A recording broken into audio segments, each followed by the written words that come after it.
الذي بعث فينا رسوله الأعظم وجعل أمته وسطا خير الأمم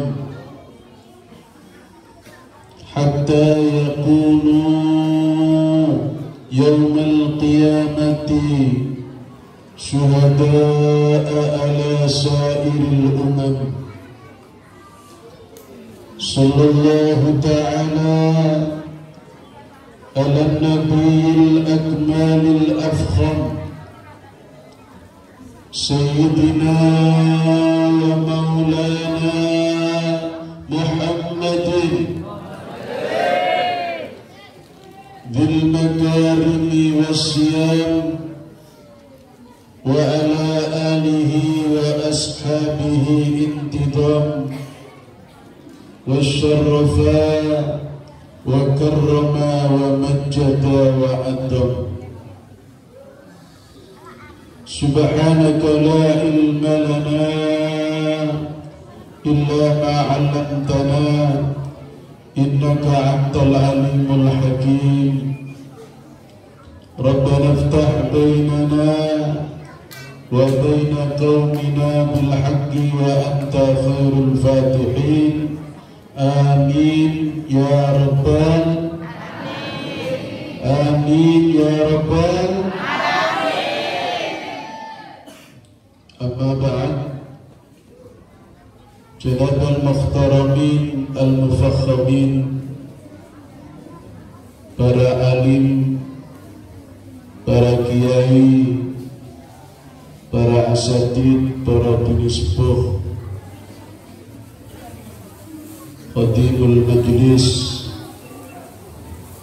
Al-Ustaz Muhammad Afandi yang saya muliakan, jajaran takmir Masjid Baitul Muttaqin yang saya muliakan,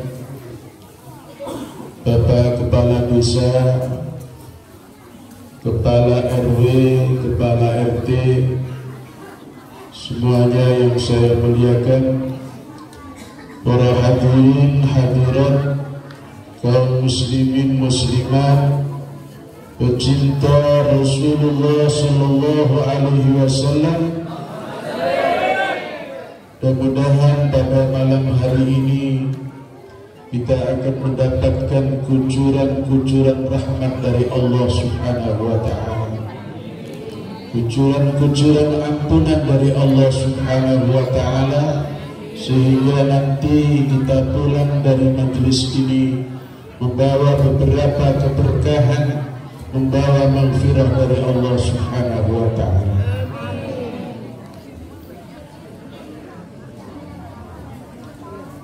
Wonten kitab mafahim yajib an tusahhah. Kitab niki dipun karang kali seorang muhaddis menika Abuya Sayyid Muhammad Al-Maliki Al-Hasani, halaman 224. Sayyid Muhammad ini orang istimewa. Bagaimana beliau tidak istimewa? Setiap malam, setiap hari yang dibaca adalah hadisnya Nabi Muhammad Sallallahu Alaihi Wasallam. Beliau punya guru lebih dari 100. Di antaranya ada guru beliau yang bernama Syekh Abdullah As-Saudani yang mengarang kitab Bulughul Anbiyah. Ini ketika beliau ini melaksanakan ibadah haji, pas wukuf di padang Arafah, beliau ketemu Nabi Muhammad dalam keadaan yakdoh. Yakdo niki boten tilem. Orang yang bisa melihat Nabi dengan yakdo, ini kata Imam Syekh Wahab Asy-Sya'rani, harus melampaui 99 makom. Tiang jotosan pun menang 99 kali, baru beliau bisa melihat Nabi Muhammad dengan yakdo. Nabi mengatakan kepada Imam As-Saudani, aku ridho kalau Muhammad membuat pondok pesantren. Akhirnya beliau membuat pondok pesantren di Darussalam di Mekah. Sampai karomah beliau, Sayyid Muhammad ini pernah didatangi santri beliau yang kurang lebih 15 tahun belum punya anak. Ibu ada yang belum punya anak? Halo? Bu? Ada yang belum punya anak?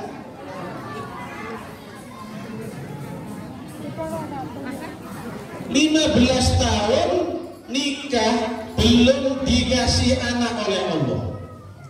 Soal ke Sayyid Muhammad Al-Maliki untuk minta doa kepada beliau, tangannya dipegang oleh Sayyid Muhammad.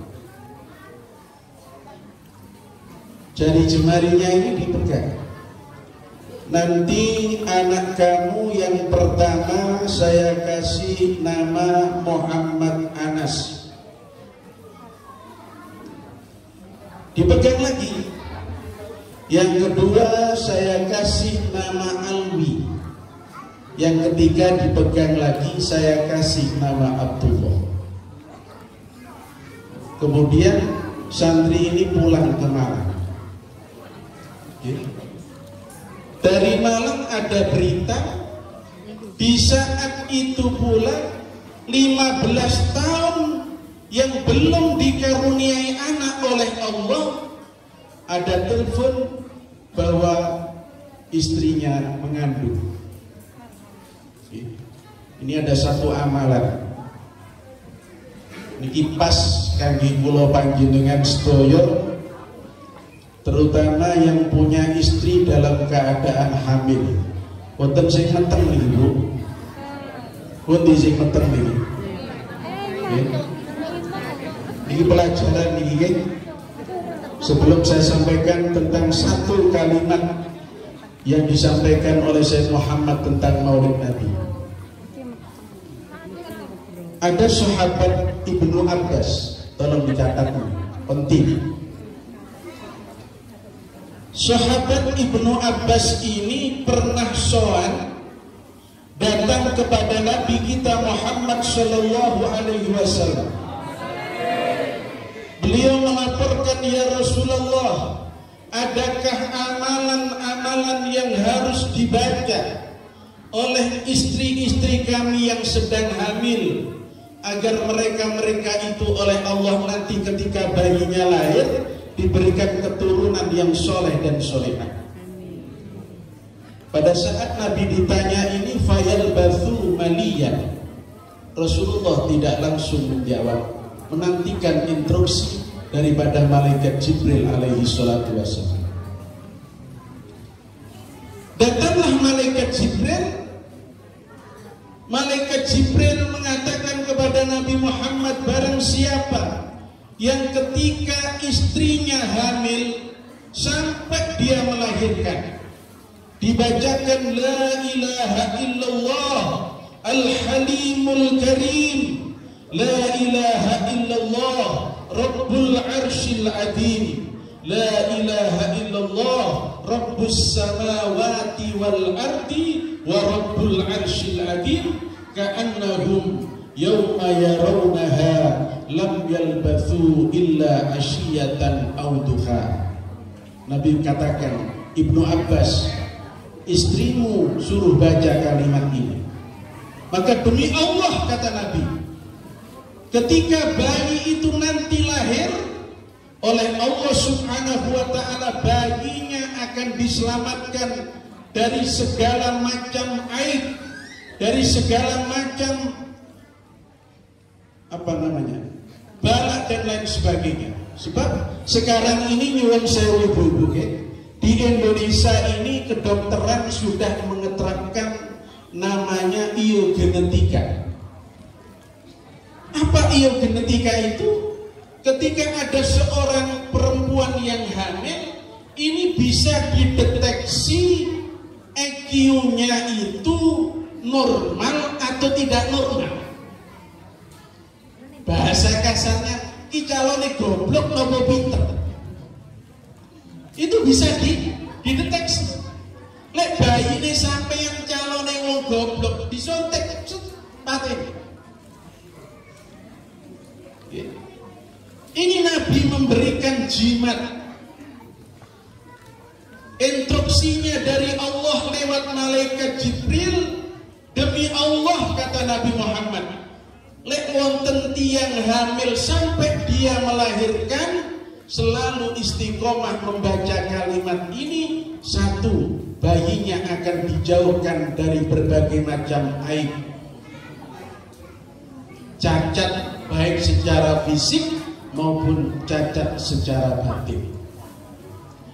Yang kedua, bayinya akan menjadi anak yang saliman hadikon aliman, menjadi anak yang alim kalau laki-laki, perempuan alimah.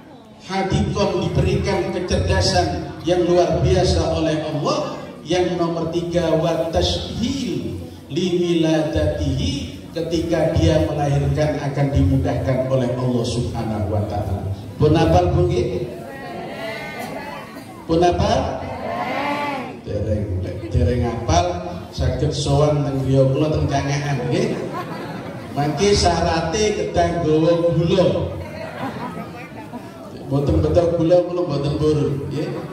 Enten mriki gratis maca la ilaha illallah Al-Halimul Karim, la ilaha illallah Rabbul Arshil Adim, la ilaha illallah Rabbus Samawati wal Ardi wa Rabbul Arshil Adim, ka'annahum yawma yarawnaha lam yalbathu illa asiyatan aw duhaha. Rawahu Tirmidzi. Ini dibaca kalau malam hari mau tidur sama istri, sama suami, ayo Pak, sama-sama baca. Niki namanya ikhtiar batiniah, ya, ikhtiar batiniah.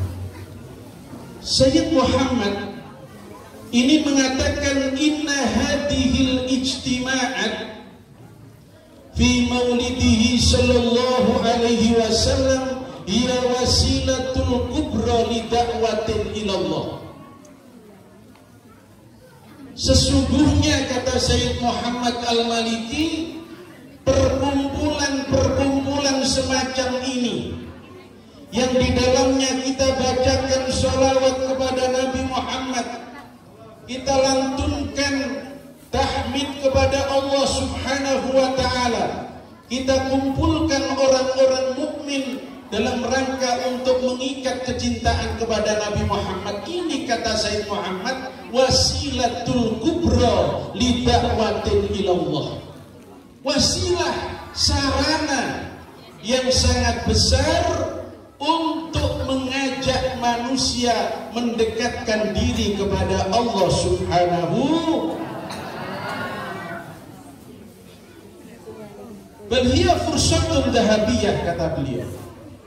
Ini kesempatan emas yang bagi Allah tafuta, supaya umat Islam tidak melupakan peringatan Maulid Nabi. Bal yajibu ala du'atil ulama, bahkan kata Syekh Muhammad diwajibkan kepada para dai, kepada para ulama-ulama, kepada para ustadz-ustadz, kiai-kiai, diwajibkan apa? Ayyudzakiru al-ummata bin Nabi sallallahu alaihi wasallam min akhlaqihi. Sampaikan Di dalam peringatan Maulid ini sampaikan bagaimana akhlaknya Rasulullah. Kita tahu bagaimana akhlaknya Nabi, karena khuluquhul Quran. Dan jenengan semer Al-Quran, itulah Rasulullah. Ketika di Nabi ini Quran sing lampah. Siti Aisyah ditanya apa akhlaknya Rasul? Karena khuluquhul Quran. Ini akhlaknya Nabi. Bahkan umat-umat dulu, karena melihat akhlaknya Rasulullah ini sudah dicantumkan oleh Allah di dalam kitab-kitab samawat. Di dalam hadis qudsi, pernah Nabi Musa alaihi salatu wassalam, Nabi Musa ini nabi yang paling keren, Pak. Karena apa? Sering diajak dialog oleh Gusti, sampai dijuluki Musa Al-Kalimi, karena seringnya diajak dialog oleh Allah. Ya. Nabi Musa ini ada satu keistimewaan, mungkin pernah Nabi Musa ini oleh Allah dikasih passwordnya doa. Kalau panjenengan makin ningali tafsir daripada surat Yunus, ayat yang tengah-tengah itu menceritakan Raja Fir'aun yang tenggelam diselamatkan oleh Allah sampai jasadnya tidak dibusukkan itu.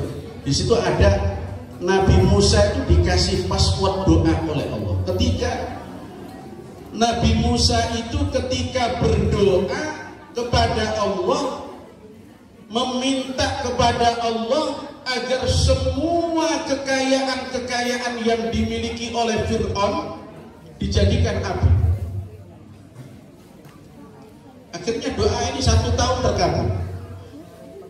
Semua emas yang ada di dalam kerajaan Fir'aun semuanya jadi api. Bahkan tempat pemandian Fir'aun pun menjadi darah. Akhirnya apa? Kesempatan ini digunakan oleh Nabi Musa alaihi salatu wassalam dengan 6.000 pasukan beliau, umat beliau, keluar dari kota Mesir menuju ke Laut Merah yang ada di Suez. Jadi tempat tenggelamnya Fir'aun yang baru ini ditemukan keretanya, ya, baru-baru ditemukan keretanya Raja Fir'aun itu berada di Laut Suez. Setelah Fir'aun ke sana dengan kaum-kaumnya, ternyata keluarnya apa? Nabi Musa ke sana dengan kaum-kaumnya, ternyata apa? Keluarnya Nabi Musa ini ternyata ada yang mengetahui. Akhirnya dilaporkan Fir'aun membawa 6.000 pasukan, ya. Di tepi pantai itu Fir'aun mengatakan, "Hei Musa, kalau kamu tidak kembali lagi ke Mesir, maka seluruh pasukan-pasukanmu akan saya bunuh." Mau lari kemana sampai? Di sana ada laut, di sini ada musuh sampai.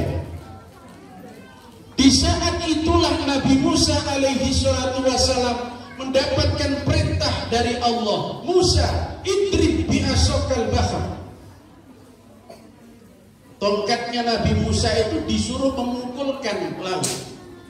Ternyata apa? Ini tidak spontan, ya. Laut dipukul tidak bisa membelah. Tidak bisa membelah. Karena apa? Belum ada passwordnya, ya. Akhirnya apa? Malaikat Jibril datang.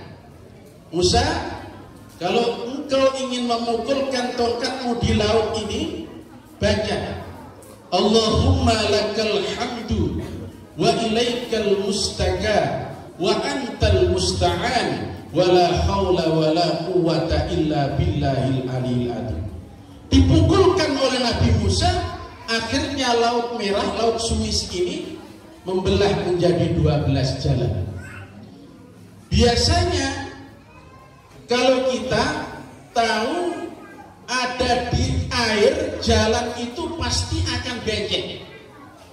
Tapi dengan mukjizat Allah, jalannya itu seperti jalan tol. Ya. Kaumnya Nabi Musa semuanya ketika melewati Laut Merah tidak berhenti mengucapkan Allahumma lakal hamdu wa ilaikal mustaka wa antal musta'an wa la hawla wa la quwata illa billahil alil azim, dikawal oleh malaikat Jibril. Oleh karena itu ulama-ulama mengatakan ini adalah passwordnya doa. Sampai Nabi kita Muhammad di dalam kitab Abwabul Faraj yang dikarang oleh Sayyid Muhammad Al-Maliki, Nabi mengatakan ala u'allimuka, apakah aku belum memberikan u'allimuka, memberikan ulangan, ya, memberikan ilmu kepada kalian semua, yaitu doa yang pernah dimunajatkan oleh Musa hina yujawizul bahr, ketika beliau ini melintasi daripada Laut Merah. Sahabat matur napa Kanjeng Nabi? Baca lek ajeng ndonga Allahumma lakal hamdu wa ilaikal mustaka wa antal musta'an, dan seterusnya. Nabi Musa dikasih tahu oleh Allah, ya Musa, Nabi Bani Israel, ceritakan kepada Bani Israel, man lakiyani, barang siapa yang ingin ketemu sama aku, kata Allah, nanti di akhirat ingin ketemu sama Allah, sama aku, kata Allah, wa huwa jahidun ila Ahmad adkhilhun nar. Tapi orang itu tidak percaya melawan nabiku yang bernama Ahmad, akan saya masukkan ke dalam api neraka. Loh, kenapa Allah kok mengatakan Nabi Ahmad, kok bukan Nabi Muhammad? Ini Nabi yang berkata di dalam hadis yang diriwayatkan oleh Imam Ibnu Asakir, Nabi kita Muhammad, namaku di dalam Al-Quran adalah Muhammad, namaku di dalam kitab Injil Ahmad, namaku di dalam kitab Zabur Uhid. Sahabat dikasih pertanyaan, atadruna lima sumiyal Uhid, apakah kalian semua tahu kenapa Allah memberikan nama aku di dalam kitab Zabur dengan sebutan Uhid? Qalu, sahabat mengatakan Allahu a'lam, Allah wa rasuluhu a'lam, cuma Allah dan Rasulnya yang lebih tahu. Nabi mengatakan, aku dikasih nama Uhid oleh Allah karena aku, dengan tidak sombong kata Nabi Muhammad, aku adalah satu-satunya Nabi yang nantinya akan menyelamatkan seluruh umatku dari api nerakanya Allah Subhanahu wa ta'ala. Mudah-mudahan kita yang memperingati Maulid Nabi Muhammad diselamatkan dari api neraka oleh Allah Subhanahu wa ta'ala. Amin Allahumma. Amin Allahumma. Amin Allahumma. Sambut ini sekarang.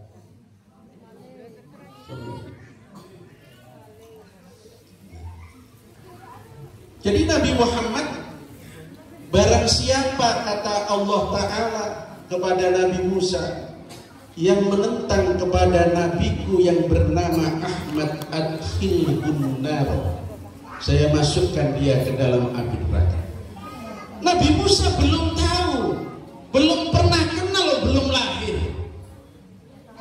Nabi Musa sampai kepada Nabi Muhammad itu kurang lebih ada 700.000 tahun. Makanya dinamakan zamanul fatrah.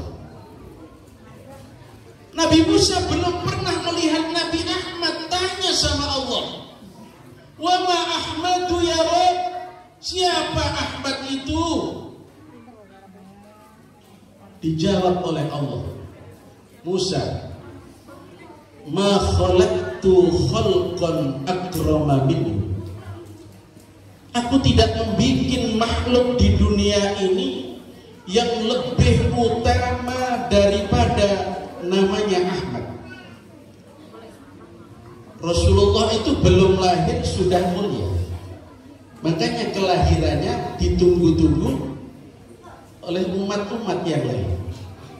Belum lahir. Loh kita lahir bumbuan ya. Dadi wong mulya napa mboten seperti. Kanjeng Nabi belum lahir sudah mulia. Makanya siapapun yang tidak ada ta'alluq, tidak ada hubungan kepada Nabi yang mulia, maka derajatnya baik di dunia maupun akhirat tidak akan dimuliakan oleh Allah. Nek sampean kepengin dadi tiyang mulya, nggih, monggo kita nyambung dhateng Kanjeng Nabi, termasuk ngawontenaken mulutan niki dalam rangka kita mahabbah dhateng Kanjeng Nabi. Mahabbah niku napa, Bu? Bu, mahabbah niku napa? Cinta. Cinta niku napa? Hah? Tresno niku napa? Sayang. Sing diarani mahabbah, tolong dicatat. Mahabbah ini didefinisikan oleh pengarang kitab Tanwirul Qulub. Yang dinamakan mahabbah itu adalah mailut tab'i likaunihi ladzi dan indal muhib. Saya ulangi, yang dinamakan mahabbah itu adalah mailut tab'i likaunihi ladzi dan indal muhib. Kecondongan hati. Kecondongan hati ini akan merasa nyaman, akan merasa lega kalau bersanding dengan orang yang dicintai. Sampeyan sedina gak mangan kuat lek sanding karo arek. Nggih ta? Nggih ta mboten? Merasa nyaman. Bahkan kadang-kadang numpak sepeda pancal sing lanang nuntut. Untuk ngomong bawa apa dek? Alhamdulillah mas bau duren. Lu karena apa? Merasa nyaman. Kalau bersanding dengan orang yang dicintai merasa nyaman. Makanya banyak para sahabat-sahabat karena cintanya sama Nabi Muhammad Sallallahu Alaihi Wasallam, mereka kata Syekh Muhammad Al-Maliki di dalam kitab Mafaid itu banyak yang tabarruk kepada asharun Nabi Sallallahu Alaihi Wasallam. Nate Kanjeng Nabi niku pipis.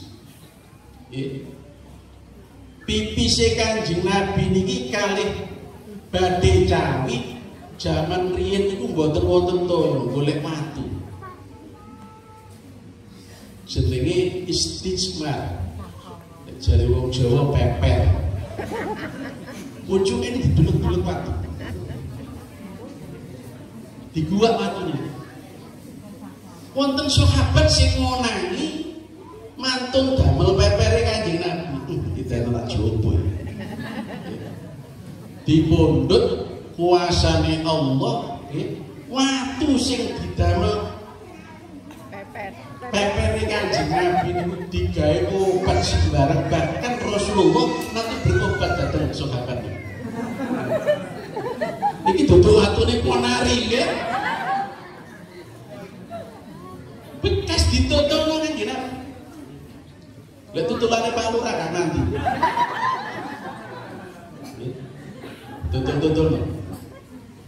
Setiap wonten tiyang sakit dikomaken niku unjuk toya langsung waras.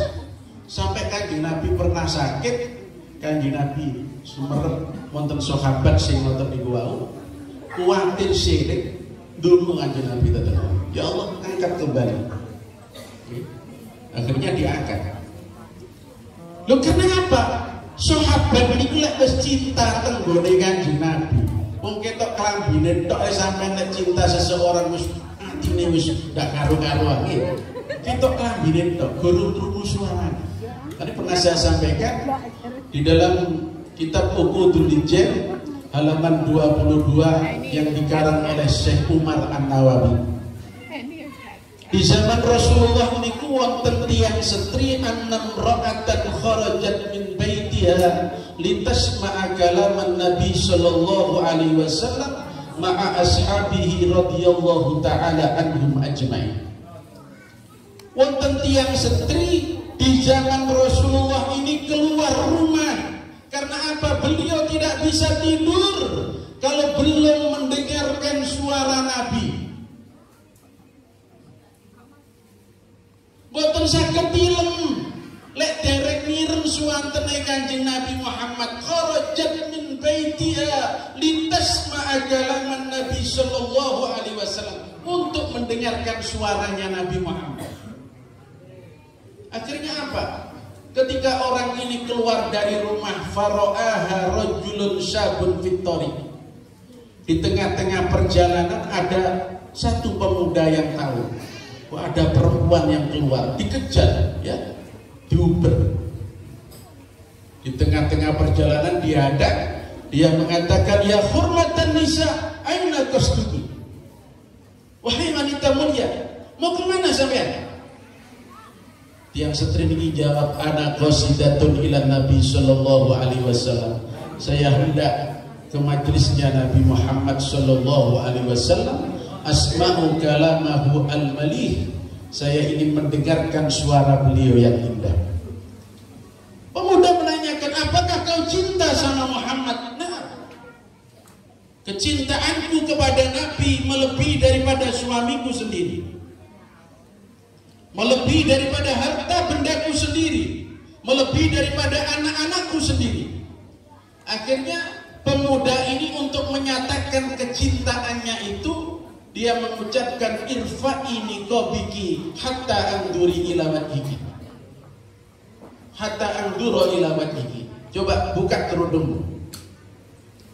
Kalau sampean cinta tentang Kanjeng Nabi, coba dibuka kerudungnya. Niqab itu ada yang mengatakan cadarnya itu suruh buka. Makanya ada pepatah dalam bahasa Inggris, kalau cinta sudah melekat, tai kucing tai kucing rasa coklat. Oh, demi kecintaan Kanjeng Nabi dibuka, ya. Mantun dibuka, ternyata ini wanita yang sangat cantik. Mau digoda oleh laki-laki ini, lari menuju ke rumahnya, tidak jadi ke majelisnya Nabi Muhammad, diceritakan sama suaminya. Maka ada timbul di dalam hatinya ghirah, kecemburuan. La budda an a'rifa min kibbiha wa sakiha. Saya harus tahu apakah istri saya ini orang yang jujur atau orang yang tidak jujur. Akhirnya apa? Ke dapur, ambil dandang yang besar, dikasih air, istrinya disuruh masuk di tempat itu, ditutup rapat-rapat. Ketika mau mendidih, laki-laki ini takut kalau istrinya mati, lari ke Rasulullah. Ya Rasulullah, istri saya begini diceritakan. Setelah Rasulullah mendengarkan cerita suaminya, Nabi mengatakan, ikshifha farji ikshifha. Ayo, kamu pulang, segera dibuka. Nanti kalau istrimu sampai mati, mungkin ada salah satu anggota tubuhnya yang tersentuh dengan air yang sangat panas, maka kecintaan kepadaku adalah cinta yang palsu. Akhirnya apa? Sampai ke rumah dibuka, fawajadaha salimatan ka'annaha tamsilu fil hamam. Istrinya dalam keadaan selamat, seolah-olah yang dirasakan istrinya setelah ditanya oleh suaminya bagaimana rasanya ketika digodok itu, bagaimana rasanya, seolah-olah saya mandi di hamam, ya, di tempat biasanya di jeding, seperti itu. Tidak merasakan rasa panas, tidak merasakan sakit yang lain. Itulah daripada tanda-tanda orang yang mencintai Rasulullah Shallallahu Alaihi Wasallam. Mugi kalian kula panjenengan sedaya sedikit kita memperingati Maulid Nabi akan bersemi rasa kecintaan teng Kanjeng Nabi lek pun rasa kecintaan bersemi di dalam hati kita, kalau yakin orang yang cinta akan mutaba'ah. Makanya di dalam ayat Al-Quran, wa ma arsalnaka illa rahmatan lil alamin, itu ditafsirkan oleh Ibnu Abbas, faman tabi'ahu kana lahu rahmatun fid dunya wal akhirah. Barang siapa yang mutaba'ah kepada Nabi, mengikuti ajaran Nabi, itulah orang-orang yang mendapatkan rahmat di dunia maupun rahmat di alam akhirat. Yang terakhir, para rawuh ingkang kula hormati, di dalam peringatan Maulid ini kita tidak lepas untuk baca sholawat. Sholawat ini mempunyai keistimewaan yang sangat besar. Di antaranya keistimewaan orang yang membaca sholawat, maka seluruh hajatnya dan doanya ketika ada sholawat di dalamnya, maka Allah akan buka pintu-pintu langit sehingga doanya diterima oleh Allah Subhanahu wa Ta'ala. Contoh begini, ada pengarang kitab namanya Bulughul Maram min Adillatil Ahkam, namanya Imam Syihabuddin Ahmad bin Ali bin Hajar Al-Asqalani. Niki oleh-oleh Pak nggih, Bu. Niki kan donga 3 niki sampean lek pun wangsul panjenengan matur datang Bapak Pak, coba saya nanti bacakan doa yang disampaikan oleh Ustaz tadi. Ini penting. Niki buktinya kalau doa dibacakan sholawat akan dikabulkan oleh Allah. Imam Ibnu Hajar ini dikatakan di dalam riwayat beliau, di dalam biografi beliau ini adalah rajulun fakirun mujabud dakwah, laki-laki yang fakir yang mustajab doanya. Ini punya karangan kitab lebih daripada 50 karangan kitab, termasuk kitab Bulughul Maram min Adillatil Ahkam yang pernah saya baca. Imam Ibnu Hajar ini punya istri, punya anak, istrinya belum pernah diajak ke pasar. Amit nggih, niki istrine bunyaine Ibnu Hajar. Bunyai kula panjenengan sedaya blakaan teng putih-putih nggih. Ndak pernah ke pasar. Suatu ketika Bunyai ini diajak ke pasar. Di sana ketemu dengan Imam Sibawayh. Siapa Imam Sibawayh itu? Imam Sibawayh itu dulu mondoknya satu kamar dengan Imam Ibnu Hajar, satu letting di pondok pesantren. Cuma bedanya kalau Ibnu Hajar ini orang yang tidak punya, Imam Sibawayh orang kaya raya. Bawa istrinya juga di pasar. Istrinya Imam Sibawayh ini pakai emas, gelarnya emas, ali-ali emas, anting-antingnya emas, kalungnya emas. Sementara istrinya Ibnu Hajar tidak pakai apa-apa. Akhirnya selesai pulang, Bunyai ini nesu. Ojo dikira Bunyai ini baru sakit nesu nggih, tambah nemen nggih. Mbah Maimun Zubair niku nate cerita dateng kula. Saya itu pernah disiram jangan kalian bojone ping 3. Banyak Maimun Zubair sing alime niku lho, alime kados disiram jangan kalian bojone ping 3. Makanya nabi-nabi biyen diuji kali Gusti Allah dengan istri-istri yang cerewet. Makanya bapak-bapak lek punya istri cerewet disyukuri. Iku jare Hamid dadekno munggahe derajate wong lanang. Tak dongakno muga-muga cerewet kabeh. Sing sabar. Lho sabar iku munggah derajat. Ibu nggih, sampeyan dadi wong wedok sing cerewet, jadi bojone munggah derajat. Nah, ini diterangkan udah mati malah dicerewet. Diterangkan aku cerewet. Bunyai Hajar niki nesu. Kok dengar bojoku iki kok nesu, biasa gak tahu. Diburuki kali Imam Ibnu Hajar. Minta apa sampeyan? Mbah, mosok kula pun gadah yoga kata dereng gadah agepan emas. Dadi sing dijaluk niku jalukane emas, kepengin kaya bojone Imam Sibawi. Imam Ibnu Hajar niku tiyang sing mandi dawa. Jangan khawatir. Mau berapa yang kau minta? Besok setelah saya sholat duha saya ajak. Punya ini pun mau ajak dikira badhe dijak teng pasar atau teng Wales Pangi nih oleh Mas.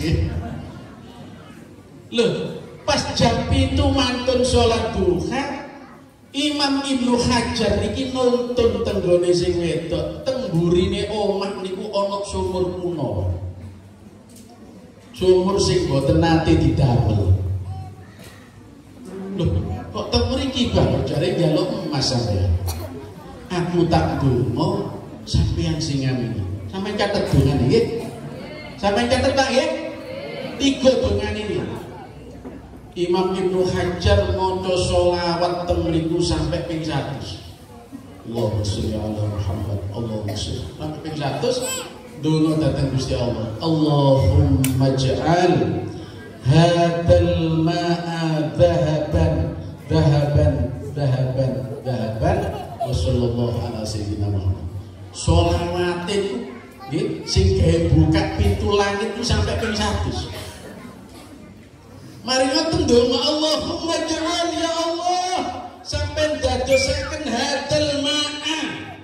Inilah air yang ada di sumur niku wau dadekaken dahaban emas, dahaban emas, dahaban emas.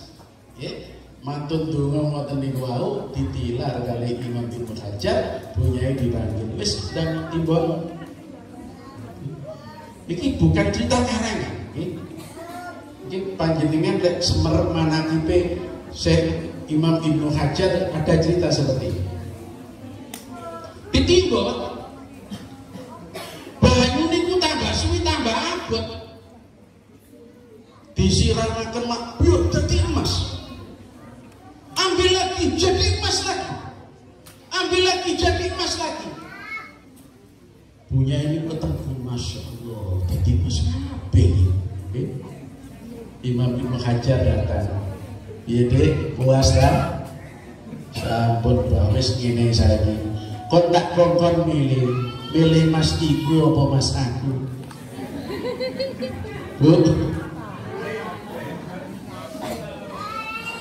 Milih mas Panti apa mas iki?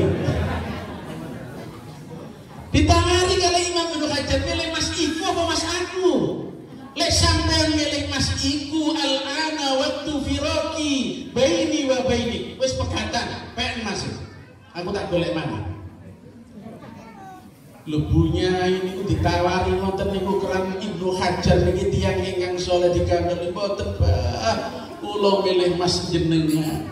Lek kon milih mas aku, lebokno maneh nggone susu. Iki sok simpenane awake dhewe nang alam akhir. Kenapa Imam Ibnu Hajar kok mandi dongane? Karena ada sholawat kepada Nabi Muhammad Sallallahu Alaihi Wasallam. Siapapun orang yang ketika berdoa sampai Nabi mengatakan lau jaa ahadun bihasanati ahlil ardi yaumal qiyamah, umpama wonten tiyang benjing teng dinten kiamat nggawa kebagusan penduduk bumi, sembayangnya diijeni, posone diijeni, tapi di dalamnya tidak ada sholawat kepada Nabi. Nabi mengatakan lam tuqbal, tidak akan diterima oleh Allah Subhanahu wa taala, wa ruddat, dan ditolak oleh Allah Subhanahu wa taala. Ayo saja sampean sholat kadek maca sholawat diterima napa mboten? Tidak diterima. Maka sampai kanjeng Nabi dikatakan wa rafa'na laka dzikra, akan aku angkat kata Allah. Sebutanmu Muhammad akan disebut di mana-mana. Ketika sholat disebutkan nama Nabi Muhammad. Ketika khutbah disebutkan nama Nabi Muhammad. Sampai khutbah gak ono sholawat teng kanjeng Nabi, khutbahnya ndak sah. Ini perlunya kita baca sholawat. Sudah ini aja yang bisa saya sampaikan. Mudah-mudahan barokah daripada kita memperingati Dzikra Maulidin Nabi Sallallahu Alaihi Wasallam di tempat yang mulia yaitu Masjid Baitul Muttaqin, dan dibacakan dengan bacaan-bacaan sholawat yang mulia. Mudah-mudahan kita kembali nanti dijadikan oleh Allah orang-orang yang mulia di sisi Allah Subhanahu wa Ta'ala. Kurang lebihnya mohon maaf yang sebesar-besarnya. Wassalamualaikum warahmatullahi wabarakatuh. Bismillahirrahmanirrahim. Alhamdulillahirabbil alamin. Allahumma shalli ala sayyidina Muhammadin wa ala ali sayyidina Muhammad. Allahumma lakal hamdu wa ilaikal mustaqar wa antal musta'an wa la hawla wa la quwwata illa billahil aliyyil azim. Allahumma ighfir li ummati sayyidina Muhammad. Allahumma arham ummata sayyidina Muhammad. Allahumma aslih ummata sayyidina Muhammad. Allahumma farrij an ummati sayyidina Muhammad. Allahumma sabbit imanana wa wasi' arzaqana wa ila al-khairi qarribna wa an syarri ba'idna wa ighfir lana dhunubana wa qdi duyunana wa qdi hawaijana fid dini wad dunya wal akhirah. Allahumma ja'al akhir kalamina la ilaha illallah Muhammadur Rasulullah wa sallallahu ala sayyidina Muhammadin wa ala alihi wa sahbihi wa sallam. Alhamdulillahi rabbil alamin. Barakatul Fatihah.